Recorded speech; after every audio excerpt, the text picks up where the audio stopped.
África desde la prehistoria hasta los estados actuales por Pierre Berthaud capítulo 2 África protohistórica páginas 26 a 40 Etiopía. El estado del que tenemos noticias más antiguas, en la parte de África que consideramos, el que cuenta con una tradición más vetusta, se encuentra al este del continente, cerca de Asia. Se trata de Etiopía. La leyenda nacional etíope cuenta que su primer rey, Menelik, fue el hijo que la reina de Saba concibió como consecuencia de su visita al rey Salomón, que relata el Antiguo Testamento, Reyes, y 10. Esta leyenda fue grabada en el siglo Xif en un convento de Etiopía. Allí se la data en el siglo BM. El historiador dice que el Mar Rojo fue, desde la época del rey Salomón, 1000 años hace, un lugar de intercambios y de civilización, y que las riquezas del reino de Saba, situado en el litoral de la península árabe, provenían en parte de África.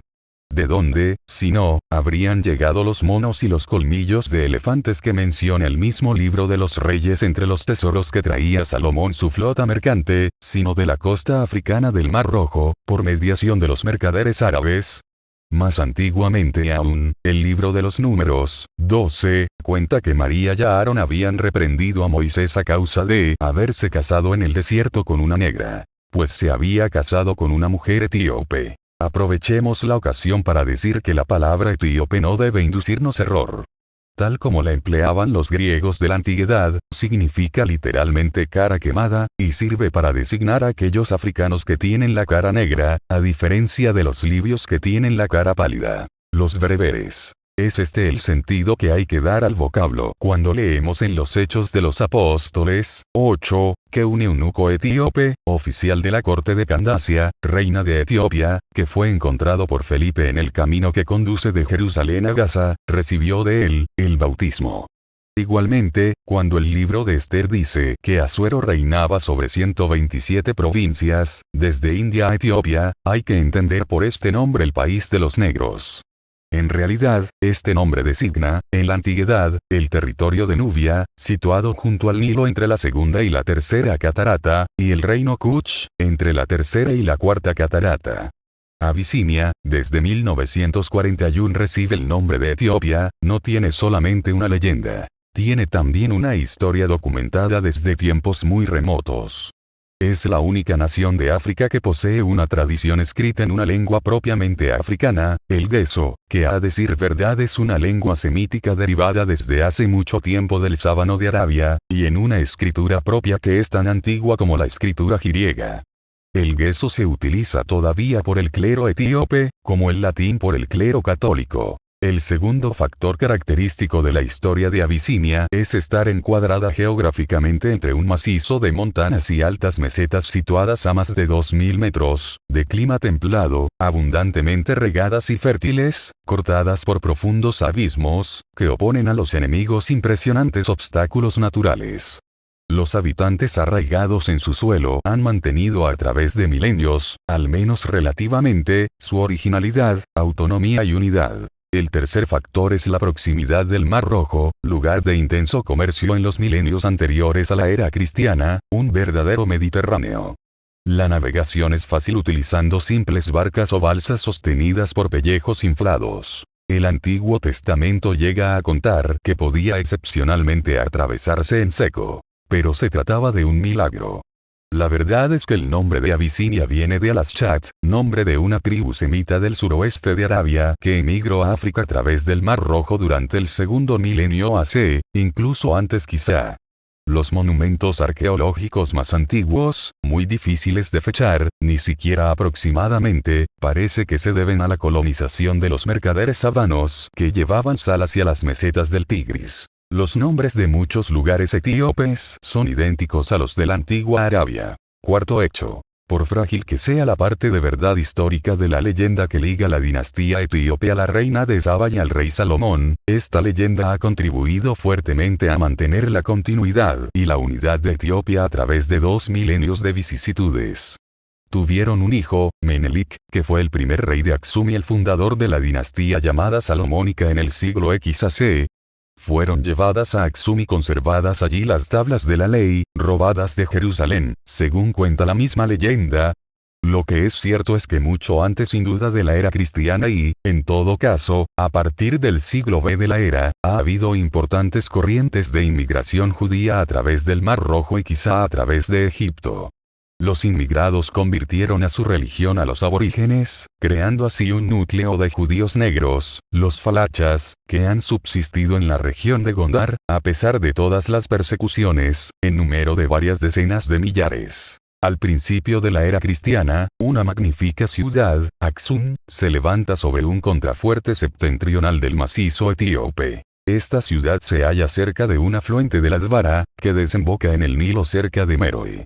La ciudad de Meroe se enriqueció exportando hacia el Egipto de los Ptolomeos y hacia el mundo antiguo los productos de África. Ébano, plumas de avestruz, pieles de fieras, monos, esclavos negros y, sobre todo, marfil. En el siglo NI, Ptolomeo Ebergeta hace construir a orillas del Mar Rojo, junto a la actual Massawa, el puerto de Adulis, que tiene relaciones comerciales con el mundo árabe, persa, hindú y con Ceilán. A cambio de los productos africanos exportados, el Oriente envía sus perlas, sedas, esmeraldas, pimienta, clavo, sésamo y particularmente el incienso de Arabia, tan apreciado por Egipto y por las iglesias cristianas. Aksum, ciudad-estación en la ruta que une el Océano Índico y el mundo heleno, sirve de drenaje a todo un sector de África. Es un lugar de comercio mundial, el gran mercado del marfil. Se enriquece prodigiosamente y llega a desbancar a Meroe. Los reyes de Aksum son poderosos senores que hablan el griego, acunan moneda de oro, emprenden campañas militares hasta el Sudán y expediciones navales a Arabia. Cuando el emperador Constantino inaugura su nueva capital de Constantinopla, escribe en el 336 una carta a los muy poderosos hermanos Esana y Sesana, reyes de Aksum. Esana es el primer rey de Aksum del que tenemos noticia, gracias a unas inscripciones. Se convirtió al cristianismo el año 333, fundado así una Etiopía cristiana que se mantendrá cristiana a pesar de la islamización progresiva de este sector de África. El rey de Aksum parece que controlaba entonces ciertos reinos de Arabia Meridional. Pero sobre todo, hacia el 335, sus ejércitos invaden el reino de Kuch, saquean y queman su capital Meroe, y destruyen el imperio kuchita que había sido brillante y poderoso durante 6 siglos. Se trataba quizá de la liquidación militar de una rivalidad comercial. Esa destrucción de un reino ha podido tener indirectamente importantes consecuencias favorables para el continente africano si es verdad, como parece actualmente serlo, que los últimos representantes de la dinastía kuchita, al huir de las tropas de Aksum, tomaron la dirección del oeste, llegando a Kordofán y Darfur, llevando con ellos y difundiendo por el interior de África, por lo menos hasta el Chad, las tradiciones y las técnicas de la CUC. El reino de Kuch, heredero de Egipto, había sido durante luego tiempo depositario. Lisana, al que se ha llamado el Constantino de Etiopía, fue, pues, un gran rey y el verdadero fundador de la historia etíope. La evangelización del reino de Aksum fue esencialmente obra de los sirios, que no habían hecho más que seguir la ruta que tantos judíos habían recorrido antes que ellos desde hacía 10 o 15 siglos, más quizá, desde Palestina hasta las mesetas etíopes. Su misma predicación no era, después de todo, más que una nueva forma del proselitismo judío. Encontraba, por tanto, caminos abiertos y gentes dispuestas a escucharla. Por otra parte, los comerciantes habían generalizado ya el empleo del griego, lo que naturalmente unía a los medios cultivados del reino de Aksum, a Alejandría y a Bizancio, y al joven cristiano abisinio al cristianismo oriental. Las sagradas escrituras se tradujeron al gueso en los conventos que, a partir del siglo B, se multiplican en Abisinia. Un cierto número de textos sagrados, como los libros de Enoch y de los Jubileos, el Apocalipsis de Esdras, no han sobrevivido más que en la versión guesa, al haber desaparecido el original sirio. El griego alejandrino Cosmas Indicopleustes, que viajó hacia el 520, cuenta en su topografía cristiana su regreso desde la India por Adulis, Aksum, y las rutas de las caravanas hasta las cataratas del Nilo. Quedó profundamente admirado, según cuenta, por el esplendor y las riquezas de las ciudades etíopes. A mediados del siglo V, la dominación del rey de Aksum, llamado Rey de Reyes, se extiende al Yemen y a parte de Arabia. Pero en el 572 los persas invaden Arabia. En el 618 conquistan Egipto. El Imperio Romano es eliminado del Mediterráneo oriental. Algunos años más tarde, ocupando el vacío creado por la conquista sasánida, los descendientes de Mahoma se asentarán en Palestina y Siria en el 636, y en Egipto en el 642. El reino cristiano de Aksum queda definitivamente aislado de sus fuentes espirituales. Alejandría y Bizancio, va a evolucionar aisladamente, cultivando sus propias características, la afición por lo esotérico, por la controversia teológica y por la vida monástica. El país se puebla de conventos e iglesias, a menudo construidas sobre los lugares de los cultos paganos, que se integran más o menos en la tradición cristiana, igual que, en el occidente cristiano, el culto de los santos viene frecuentemente a tomar el relevo de adoraciones más antiguas. Aislados del norte, las gentes de Aksum dirigen sus actividades hacia el sur, hacia la meseta, que van colonizando progresivamente. El Mar Rojo, que durante milenios ha sido un nexo entre África y Asia, entre la India y el mundo griego, se convierte en un lago árabe sin gran actividad.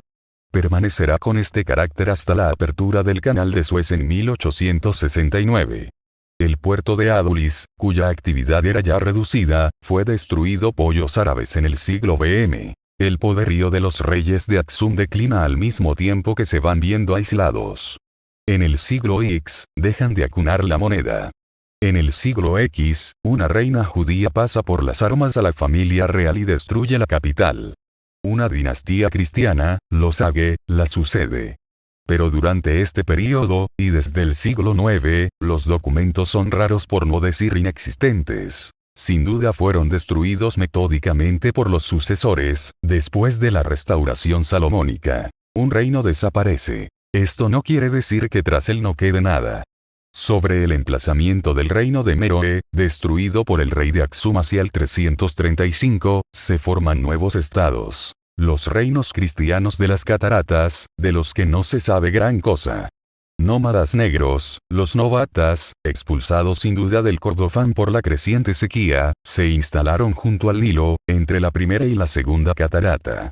Alrededor del año 300, el emperador Diocleciano reconoce su existencia. Incluso les paga un tributo a cambio de que mantengan la región en paz. No obstante, hacia el 450, bajo el reinado de Teodoro, se les acusa de pillaje.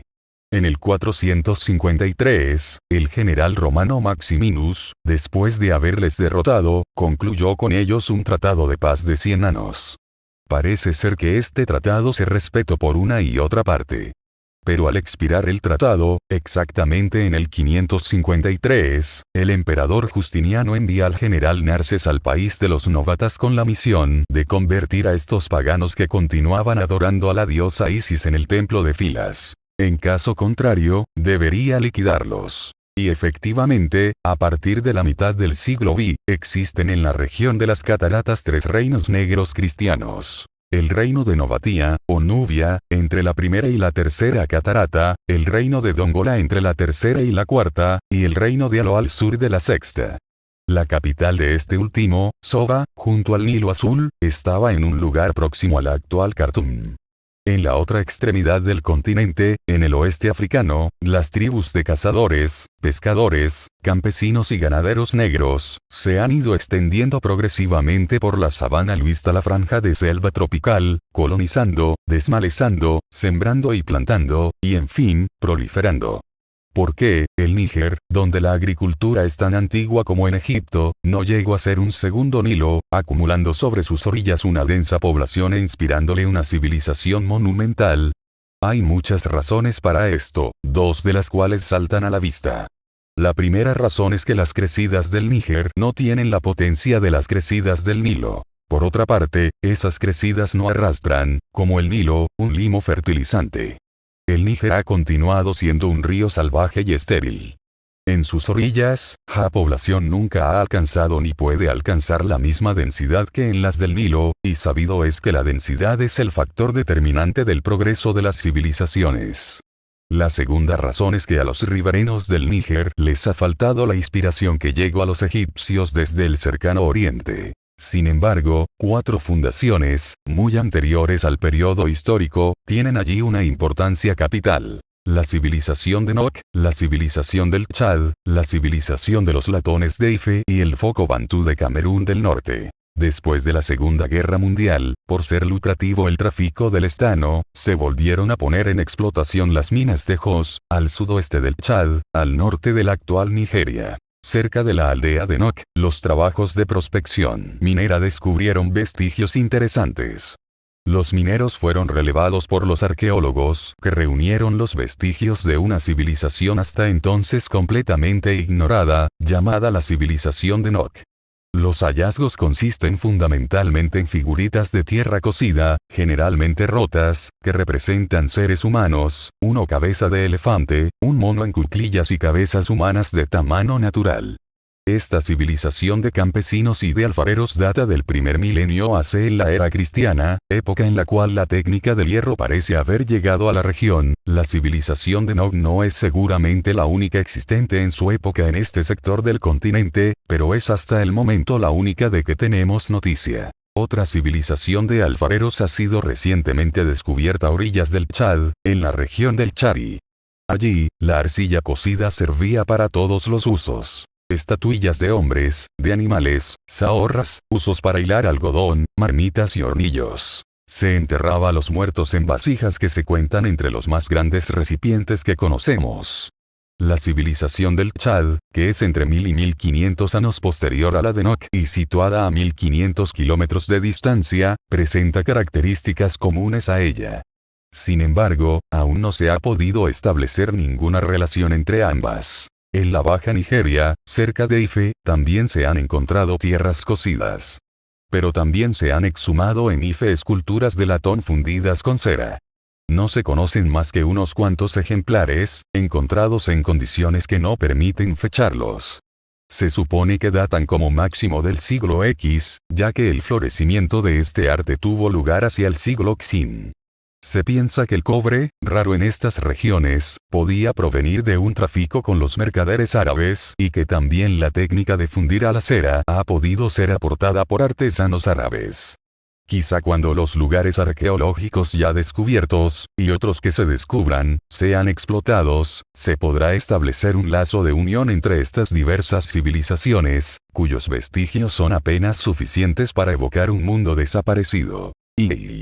Expansión bantú. El fenómeno más importante, que todavía es el que peor conocemos, es la explosión demográfica bantú, cuyo primer asentamiento se sitúa en las mesetas del norte del Camerún, y que cronológicamente podemos encuadrar sobre los albores de la era cristiana. Precisemos que el nombre bantú no designa una unidad racial, sino únicamente cultural.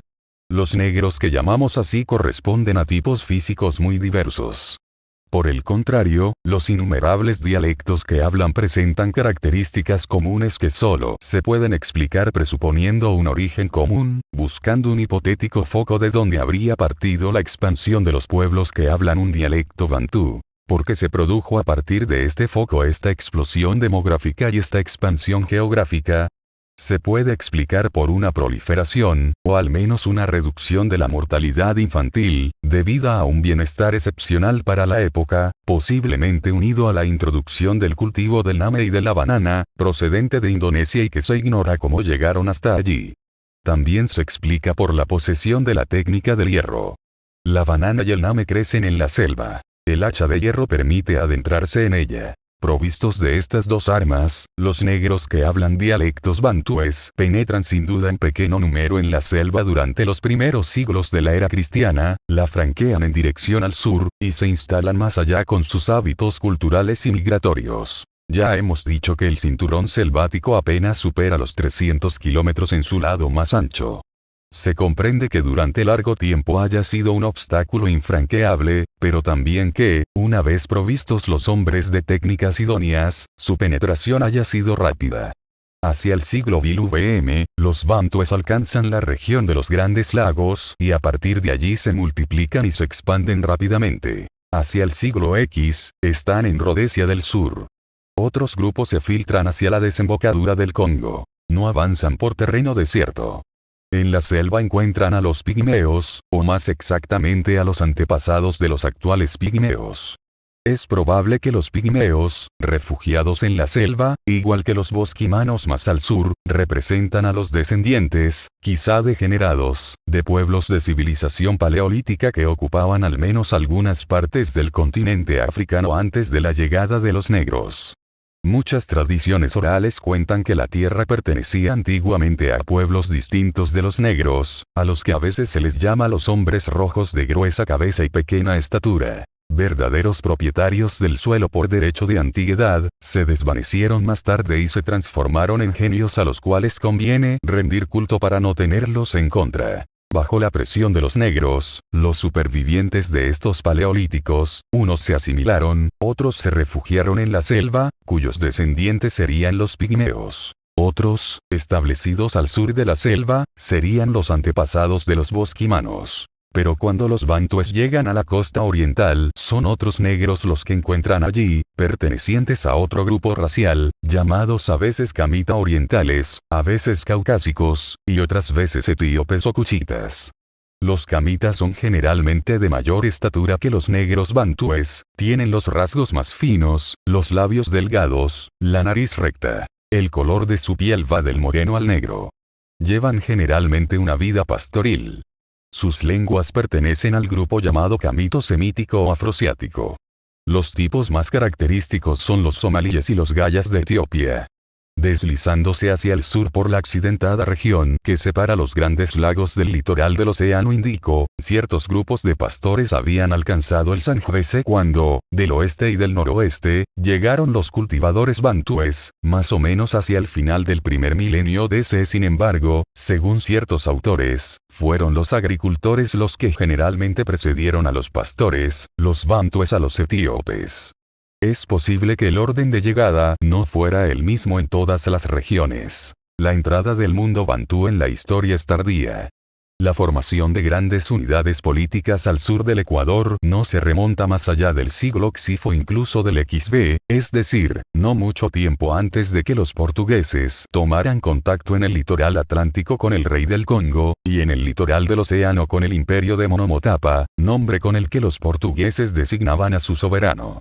Es cierto que, por tardías que sean las fechas en que aparecen las formaciones políticas de una cierta envergadura, debía de haber detrás de ellas siglos de progresiva civilización, de los que no sabemos gran cosa.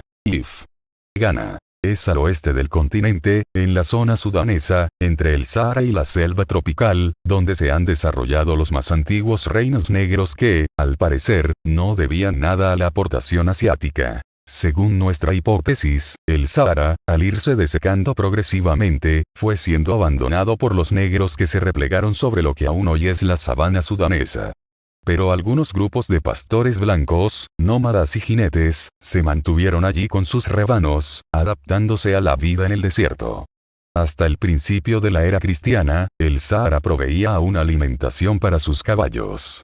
A partir de este momento, adoptaron el camello, o más exactamente el dromedario de una joroba, introducido por los Ptolomeos en Egipto. Trashumando según las estaciones de las lluvias, siguiendo itinerarios jalonados de pozos que se profundizaban de ano en ano a medida que bajaba el nivel del agua, mantuvieron el contacto y los intercambios entre los negros de la zona sudanesa y el litoral mediterráneo. Con Egipto, con Leptis Magna en Libia, hoy, Homs en Tripolitania, esa gran ciudad romana en la que nació el emperador Septimio Severo. Quizá también con Marruecos y el sur de España que proporcionaba cobre. En las desembocaduras de las rutas de caravanas en la zona sudanesa se fundan y suceden a finales del primer milenio de la era cristiana y hasta el siglo XV organizaciones políticas y que se llaman reinos o imperios. Ghana, Malí, Songhai y Kanem.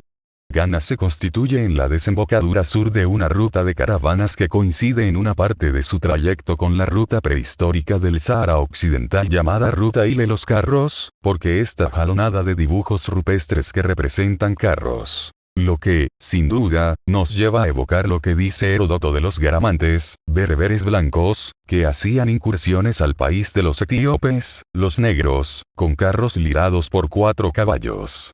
En cuanto al reino Songhai le corresponde la ruta que va de Trípoli a Gao a través del valle Losil del Tilemsi. Kanem está situado en la llegada de las rutas orientales que, desde Fezzan y Egipto, llegan hasta el Chad. El más antiguo y célebre de estos estados es Ghana, que ha tomado su nombre de la antigua Gold Coast, Costa del Oro, en 1957, prestándose así a confusión porque nada, ni la geografía ni la historia, justifica esta herencia. Nada, salvo el prestigio del nombre. Es lo mismo que cuando los germanos de la Edad Media se apropiaron, bajo la forma Kaiser, el prestigioso nombre de César. La base económica de la existencia del antiguo Ghana consistía en ser, gracias a su situación en los confines meridionales del Sahara Occidental, el gran mercado de intercambios entre el mundo norteafricano y sahariano por una parte, y, el ble de Sudán, como dicen los árabes, es decir, el país de los negros en la sabana nigeriana. Se encuentra la capital de este reino en Kumbi-Saleh, a 330 kilómetros al norte de Bamako, que parece fue fundada hacia el siglo IV de la era cristiana sea por los bereberes, sea por los saracoles, mestizos de bereberes y negros. Su actividad económica es muy antigua. En efecto, como los negros transpiran más que los blancos, tienen aún más necesidad que ellos de sal. Ahora bien, esta sal viene de las salinas saharianas de Itujil, de Tagasa o de Taudeni, estas últimas abiertas en 1585 por los Songhai.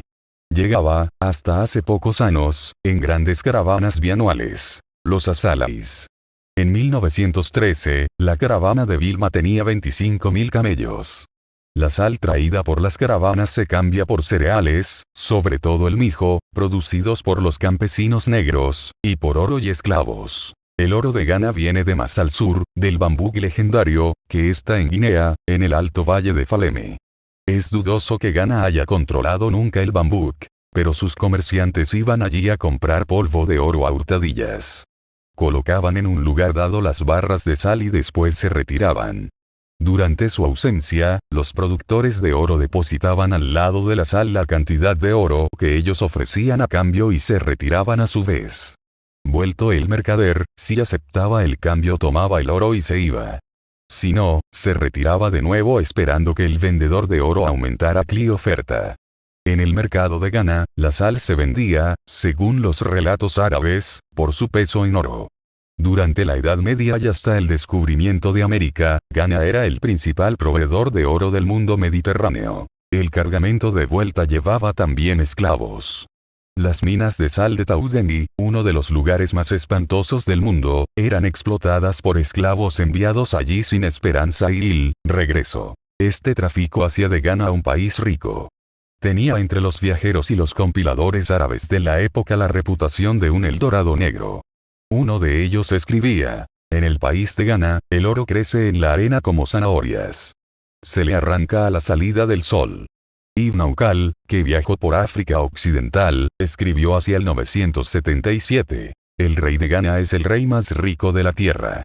Un siglo más tarde el compilador árabe El-Bekri, que en realidad escribe desde España y sin haberla abandonado, fiándose de los relatos que ha recogido, cuenta que la ciudad de Ghana es una ciudad de casas de piedra. Uno de los barrios está habitado por los musulmanes eruditos y comerciantes, que poseen jardines y que frecuentan 12 mezquitas. Otro está habitado por el rey y su corte, cerca de un bosque sagrado donde se celebran las ceremonias animistas. Alrededor de la ciudad, un pueblo de agricultores riega las tierras por medio de pozos construidos al efecto. El rey vive en un castillo adornado con pinturas y esculturas, y con ventanas de vidrieras.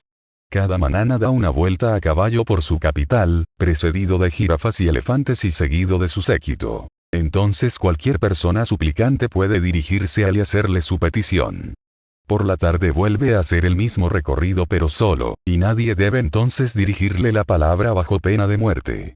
Soberano poseedor de una fabulosa riqueza, asiste todos los días a la comida que hace servir a la población delante de la puerta de su palacio. Tiene numerosos arqueros y se puede circular sin miedo por todo el territorio de su estado. Un importante servicio administrativo está encargado de controlar y tasar las mercancías según un baremo calculado por el cargamento que lleve la bestia de carga. El rey tiene prácticamente el monopolio del comercio exterior. El oro se exhibe por todas partes con profusión. Detrás del trono, hay 10 pajes con escudos y sables con empunadura de oro. Los hijos de los vasallos están a la derecha del rey, con los cabellos trenzados y adornados con gruesas pepitas de oro. Los perros reales llevan campanillas de oro y de plata. Cuando muere el soberano es enterrado en una cámara subterránea con numerosos servidores, habituallamiento, armas y ornamentos. Se coloca encima de la cámara funeraria una cúpula de madera que se recubre con un montón de tierra. La sucesión sigue la línea materna. El sucesor del soberano es su sobrino, el hijo de su hermana. Según la tradición recogida en el siglo XVN por Esadi el Tombukti en el Tarique Sudán, los primeros 44 soberanos fueron de raza blanca, sin duda bereberes venidos del Sáhara. En el 790, un negro, Ikaya Magansise, para vengar el asesinato de su padre, mató al rey blanco y ocupó su sitio, adoptando el nombre de Sise Tunkara, es decir, el rey en Soninke. Funda una dinastía negra que durará 3 siglos. Bajo esta dinastía, del siglo X al Xi, es cuando Ghana alcanza el apogeo de su extensión, de su riqueza y de su poderío. Se extendió al este, en algunos momentos quizá hasta el Tombuctú, al oeste hasta el Senegal y al sur hasta el río Baule. Estas fronteras son, por otra parte, muy vagas, pues cabe preguntarse qué clase de autoridad podía ejercerse a tales distancias. Lo que nosotros llamamos imperios y reinos, son más bien núcleos de autoridad que alcanzan más o menos lejos, según las épocas, la autoridad y el dinamismo de los príncipes. Hacia el norte, Ghana tuvo que luchar sin cesar, con alternativas de éxitos y fracasos, contra los nómadas bereberes, lemtas y sanatujas.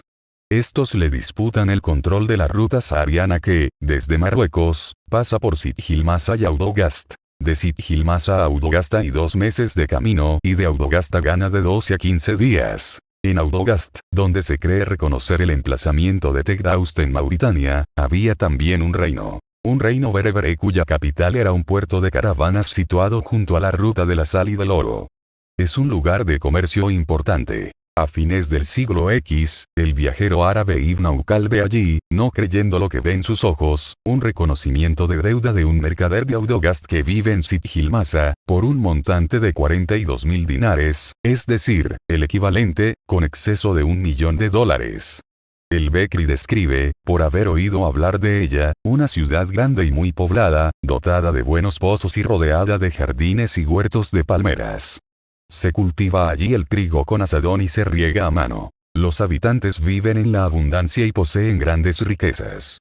A cualquier hora, el mercado está lleno de genit, la muchedumbre es tan grande y el murmullo tan fuerte y apenas puede oírse al que está sentado al lado de uno. Y las compras se hacen con polvo de oro, ya que en este pueblo 110 se encuentra plata.